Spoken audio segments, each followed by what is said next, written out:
Assalamualaikum warahmatullahi wabarakatuh. Alhamdulillahirrabbilalamin. Wassalatu wassalamu ala ashrafil anbiya'i wal mursalin wa ala alihi wa ashabihi wa min tabi'ahum bi ihsanin ila yaumiddin amma ba'du. Kami dari kelompok 7 akan memaparkan materi tentang analisis tipologis pemikiran pendidikan Islam, yaitu perennialisme, esensialisme, progresivisme, dan rekonstruksionisme. Adapun kami beranggotakan 3 orang, yang terdiri dari saudari Nadia Prihantini, saya sendiri Umi Hagis Thohiroh, dan saudara Muhammad Darul Ulum. Baik, untuk mempersingkat waktu, marilah kita dengarkan pemaparan dari rekan-rekan kita dalam menjelaskan materi pada perkuliahan siang hari ini. Bismillahirrahmanirrahim. Assalamualaikum warahmatullahi wabarakatuh. Saya Nadia Prihantini. Di sini saya akan menjelaskan tentang materi perennialisme. Perennialisme secara etimologi diambil dari kata perennial dan isme. Perennial yang berarti kekal atau selama-lamanya, sedangkan isme yang berarti aliran atau faham. Jadi, perennialisme dapat diartikan sebagai aliran yang kekal atau aliran yang terus-menerus.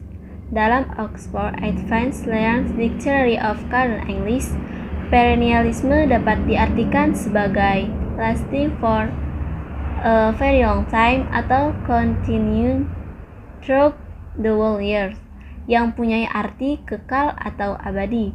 Jadi, makna yang terkandung di dalam aliran perennialisme ialah berpegang teguh pada norma-norma dan nilai-nilai yang bersifat abadi dan kekal.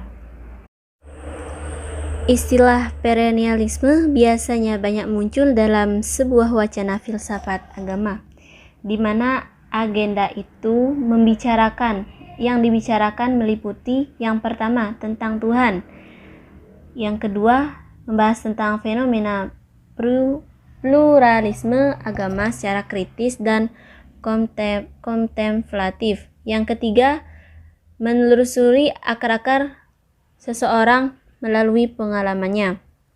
Jadi, aliran perennialisme ialah suatu proses pengembalian pembelajaran pada masa lampau agar peserta didik dapat menerapkan atau mengaplikasikannya pembelajaran tersebut pada masa sekarang.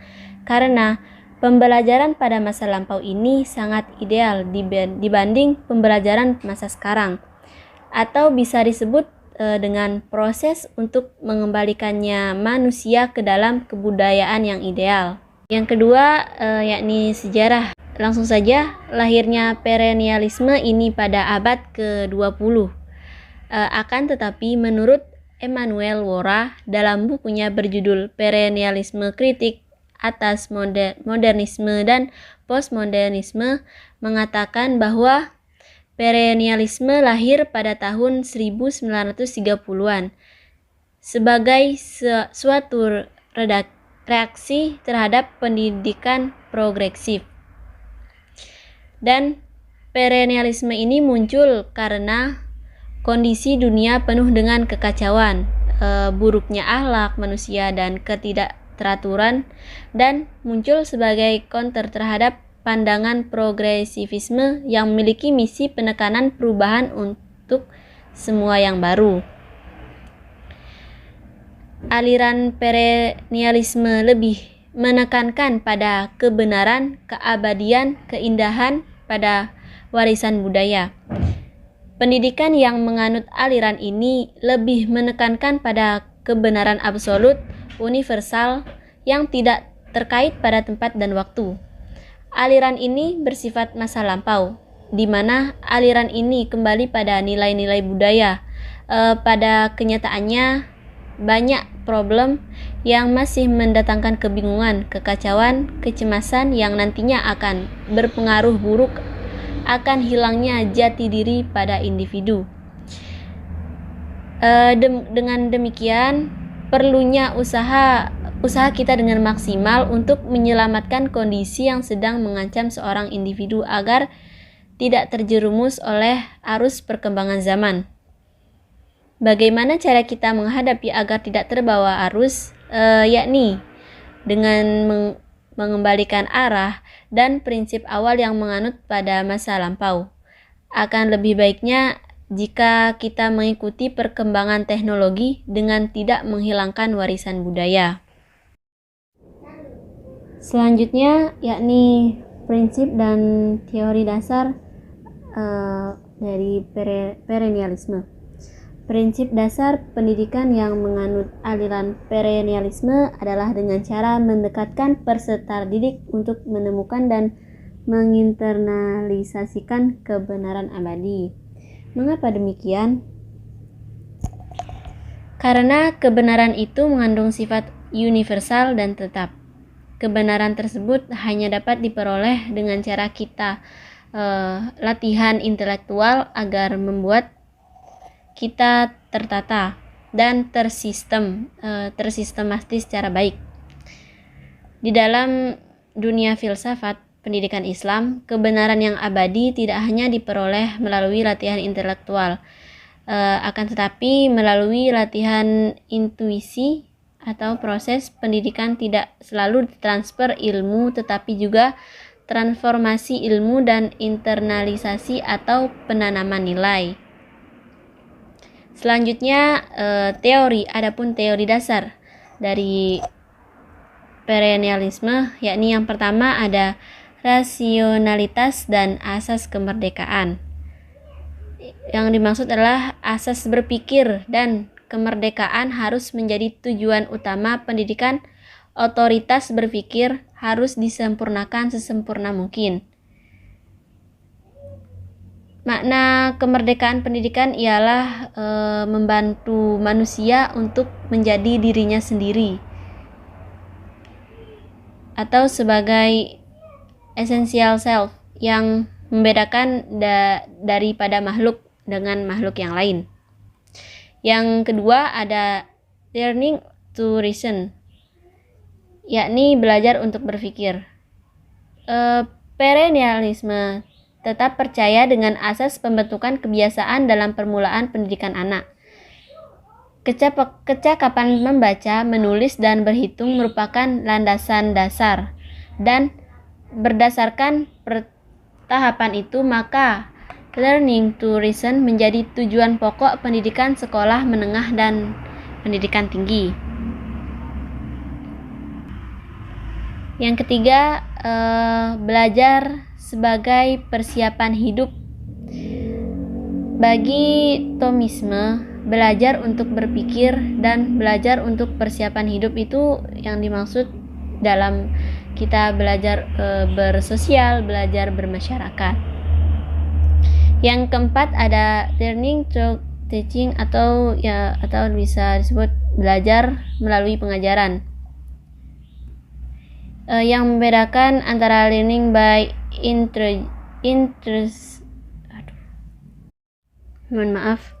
Yang membedakan antara learning by interaction dan learning by discovery, yakni penyelidikan tanpa bantuan guru. Sebenarnya learning by interaction adalah dasar dan akan menujunya ke learning by discovery sebagai self-education. Menurut perennialisme, tugas guru bukanlah perantara antara dunia dengan jiwa anak, melainkan guru juga sebagai murid yang mengalami proses belajar sementara, yakni mengajar. Selanjutnya, kurikulum. Dalam aliran perennialisme ini, kurikulum pendidikan yang harus dipelajari atau yang terfokus dalam kurikulum adalah tentang subjek atau mata pelajaran yang sulit dipahami oleh murid dan mempunyai inteligensi yang tinggi untuk dapat mengembangkan kemampuan para murid. Jadi, siswa ini ditekankan pertumbuhan intelektualnya untuk menjadi pelajar secara kultural dengan mempelajari sains dan seni. Misalnya,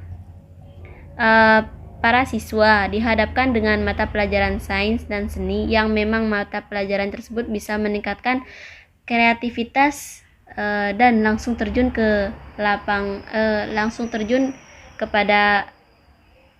langsung terjun mereka untuk mempraktekannya, karena bidang sains dan seni merupakan karya terbaik yang diciptakan oleh manusia.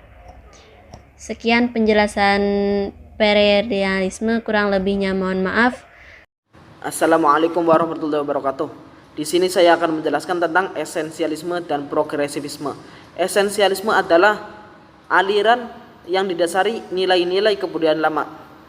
Esensialisme merupakan aliran yang mempertahankan kebudayaan lama karena menurut aliran ini kebudayaan lama merupakan sesuatu yang benar dan harus dipertahankan tanpa membuat kebudayaan baru.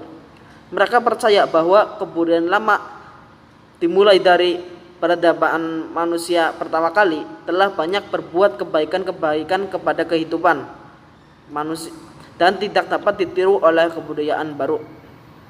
Akan tetapi mereka lebih condong akan peradaban masa Renaissance, yaitu peradaban pada abad ke-11, 12, 13, dan 14 Masehi.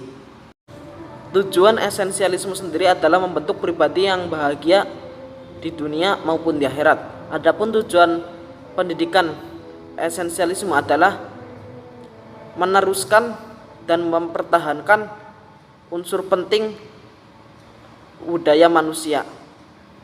Mereka akan meneruskan dengan cara mewariskan keterampilan mereka kepada yang lebih muda, di mana budaya tersebut akan berlanjut, dipelihara, dan dipertahankan. Adapun prinsip-prinsip aliran esensialisme pada pendidikan yaitu yang pertama, belajar pada dasarnya melibatkan kerja keras dan dapat menimbulkan keseganan dan menekankan pentingnya prinsip disiplin. Yang kedua, inisiatif pendidikan harus ada dan ditekankan pada pendidik, bukan pada peserta didik. Yang ketiga, asimilasi dan subjek materi merupakan inti dari proses pendidikan. Yang keempat, sekolah harus mempertahankan metode-metode tradisional yang bertautan dengan disiplin mental. Yang kelima, tujuan akhir pendidikan adalah kesejahteraan umum. Tokoh-tokoh esensialisme itu sendiri sangat banyak, baik dari zaman klasik maupun pada zaman Renaissance. Tokoh pada zaman klasik yang pertama adalah Plato, yang dikenal sebagai bapak objektif idealisme dan juga sebagai peletak dasar teori modern dalam esensialisme. Aristoteles dan Demokritos, keduanya dianggap sebagai bapak objektif realisme. Adapun tokoh-tokoh esensialisme pada zaman Renaissance itu sendiri adalah Johann Amos Cornelius. Ia adalah tokoh pertama Renaissance yang mengatakan bahwa segala sesuatu agar diajarkan melalui indera, karena indera adalah pintu gerbang jiwa. Dan ia berpendapat bahwa karena dunia ini dinamis dan bertujuan, maka tugas kewajiban pendidikan adalah membentuk anak sesuai dengan kehendak Tuhan. Tokoh Renaissance pada aliran esensialisme yang kedua adalah Johann Friedrich Herbart, yaitu pada tahun 1776 sampai 1841 Masehi. Dia mengatakan bahwa tujuan pendidikan adalah menyesuaikan jiwa seseorang dengan kebijakan Tuhan. Tokoh yang ketiga yaitu William T. Harris pada tahun 1835 hingga 1909 Masehi. William T. Harris berpendapat bahwa sekolah adalah lembaga yang harus menjaga nilai-nilai yang sudah ada secara turun-temurun. Kemudian aliran progresivisme. Aliran progresivisme lahir pada tahun 1918 Masehi. Aliran ini merupakan aliran yang lahir dan berkembang di Amerika Serikat. Progresivisme adalah aliran yang berusaha menggapai pengaruh-pengaruh positif pada iptek mulai dari kemunculannya. Dan perubahan yang ada di masyarakat dipandang secara optimis dan dikembalikan ke kemampuan manusia. Semua itu dipandang dengan sesuatu yang progres sehingga dinamakanlah progresivisme. Semua yang ada, mereka berpendapat bahwa semua yang ada pada zaman dahulu merupakan catatan-catatan yang dapat dipelajari dan dapat ditampilkan pada saat dibutuhkan. dan mereka lebih memandang ke depan. Artinya progresivisme adalah kebalikan dari aliran esensialisme. Tujuan pendidikan aliran progresivisme adalah pendidikan harus memberikan keterampilan yang bermanfaat untuk berinteraksi dengan lingkungan masyarakat dalam proses perubahan yang terus-menerus. Pendidikan harus bertujuan agar peserta didik memiliki kemampuan memecahkan berbagai masalah baru dalam kehidupan pribadi maupun kehidupan sosial, atau dalam berinteraksi dengan lingkungan sekitar yang berada dalam proses perubahan. Prinsip-prinsip progresivisme. Prinsip yang pertama adalah pendidikan bukan persiapan untuk hidup, melainkan kehidupan itu sendiri. Tidak ada tujuan pendidikan baik dari pendidikan umum atau akhir pendidikan itu sendiri. Yang kedua, pendidikan harus berhubungan secara langsung dengan minat pelajar atau anak yang dijadikan sebagai dasar motivasi belajar. Yang ketiga, belajar harus bisa memecahkan masalah yang penting dan bermanfaat bagi kehidupan anak dan peserta didik. Yang keempat, peranan guru hanya memberikan petunjuk pada peserta didik, dalam arti peserta didik bebas merencanakan perkembangan diri mereka dan guru hendaknya membimbing kegiatan mereka. Yang kelima, sekolah harus memberikan semangat bekerja sama. Artinya sekolah bukan merupakan ajang persaingan. Yang keenam, sekolah harus demokratis, karena kehidupan yang demokratis merupakan kondisi yang diperlukan dalam pertumbuhan. Tokoh-tokoh aliran progresivisme. Tokoh yang pertama yaitu William James, yaitu pada tahun 1842 hingga 1910 Masehi. William James berpendapat bahwa otak dan pikiran harus mempunyai fungsi biologis dan nilai kegunaan hidup. Maka dia menegaskan bahwa fungsi otak dan pikiran itu dipelajari sebagian dari mata pelajaran pokok dan bidang ilmu pengetahuan alam. Tokoh yang kedua yaitu John Dewey yang hidup pada tahun 1859 hingga 1952 Masehi. John Dewey merupakan tokoh progresivisme yang paling masyhur di antara tokoh-tokoh lainnya. Ia berpendapat bahwa pendidikan merupakan proses kehidupan, bukan persiapan untuk masa mendatang. Tokoh yang ketiga ada Franz Feihinger yang hidup pada tahun 1852 hingga 1933 Masehi. Franz Feihinger berpendapat bahwa kata tahu atau mengetahui itu mempunyai arti praktis. Satu-satunya ukuran berpikir adalah gunanya untuk memengaruhi kejadian-kejadian di dunia ini. Untuk penjelasan selanjutnya akan dijelaskan oleh teman saya. Baik, terima kasih.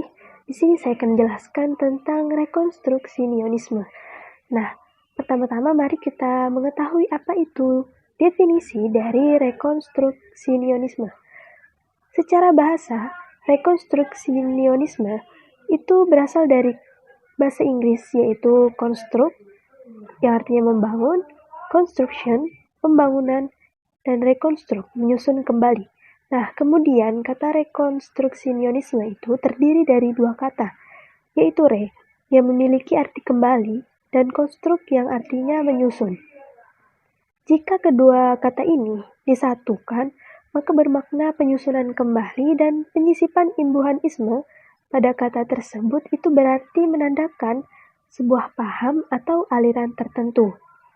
Adapun menurut Imam Barnadib, rekonstruksionisme itu merupakan filsafat pendidikan yang bertujuan agar peserta didik hendaknya dalam kemampuannya itu bisa dibangkitkan secara rekonstruktif yang beradaptasi baik dengan tuntutan perubahan maupun perkembangan dari masyarakat yang merupakan sebuah dampak dari ilmu pengetahuan dan teknologi. Rekonstruksionisme itu merupakan suatu paham atau aliran kritik sosial dalam pendidikan yang menitik beratkan kepada upaya dalam merombak tatanan yang lama kemudian diperbaharui dengan tatanan kebudayaan yang baru atau lebih modern. atau juga yang lebih dikenal dengan social reconstructionism.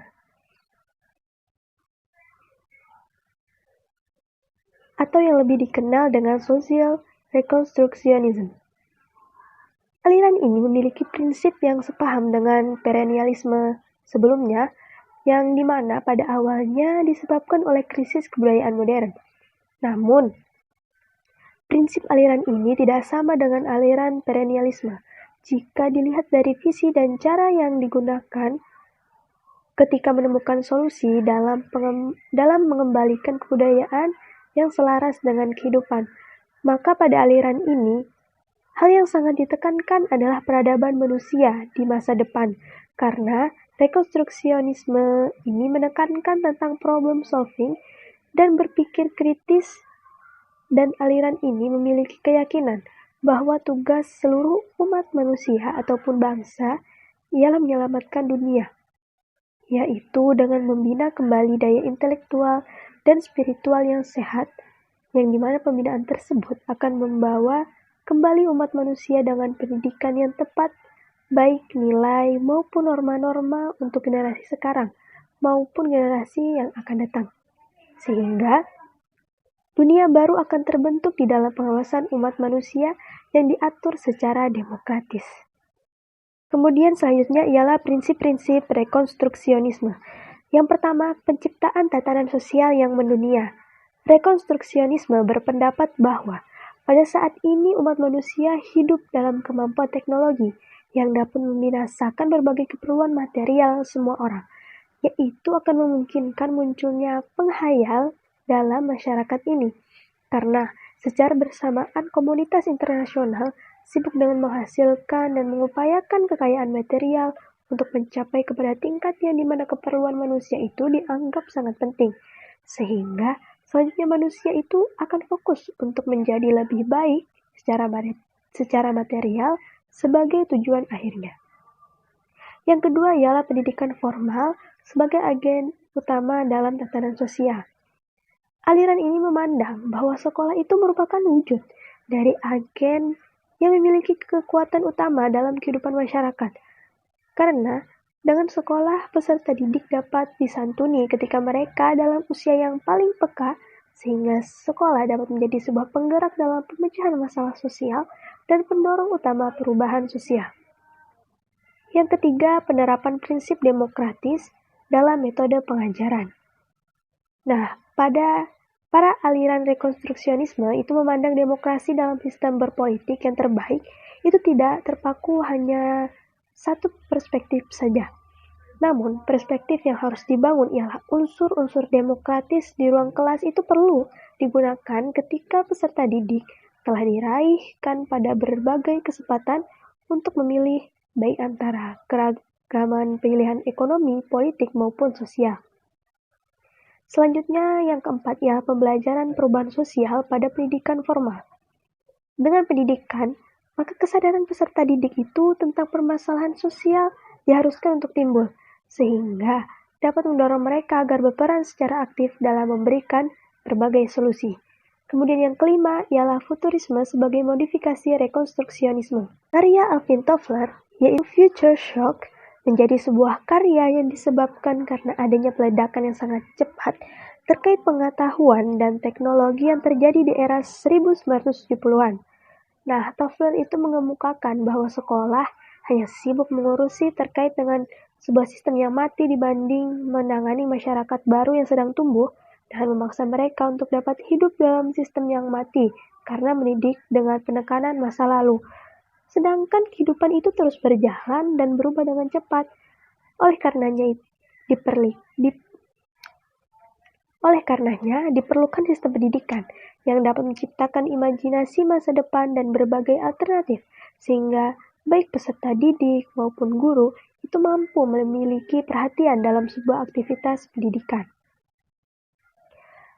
Selanjutnya ialah pengembangan rekonstruksionisme dalam pembelajaran pendidikan agama Islam. Ajaran Islam merupakan agama yang dinamis, yang di dalamnya terdapat nilai-nilai muamalah yang mampu diadaptasikan dengan perkembangan zaman. Rekonstruksionisme dalam proses pembelajaran pendidikan agama Islam itu sangat diperlukan, terutama pada dekade ini, karena ilmu pengetahuan dan teknologi mengalami perkembangan dan perubahan yang bergerak dengan cepat. Adapun yang perlu diperhatikan dalam rekonstruksi pendidikan agama Islam ialah yang pertama, peningkatan daya jawabnya yang selalu berpegang pada Al-Quran dan As-Sunnah terhadap berbagai masalah kehidupan yang kontemporer. Yang kedua, memiliki sifat yang peka dalam memahami setiap permasalahan yang datang menghadap, sehingga pendidikan Islam dengan tanggap menghadapi kemajuan dan tetap berpegang pada Al-Quran dan As-Sunnah. Yang ketiga, implementasi nilai dan kandungan moral Al-Quran dan As-Sunnah terhadap peserta didik dalam menghadapi perkembangan di tengah kehidupan masyarakat yang modern. Baik, demikian yang dapat kami sampaikan. Kurang lebihnya mohon dimaafkan. Akhirul kalam, Assalamualaikum warahmatullahi wabarakatuh.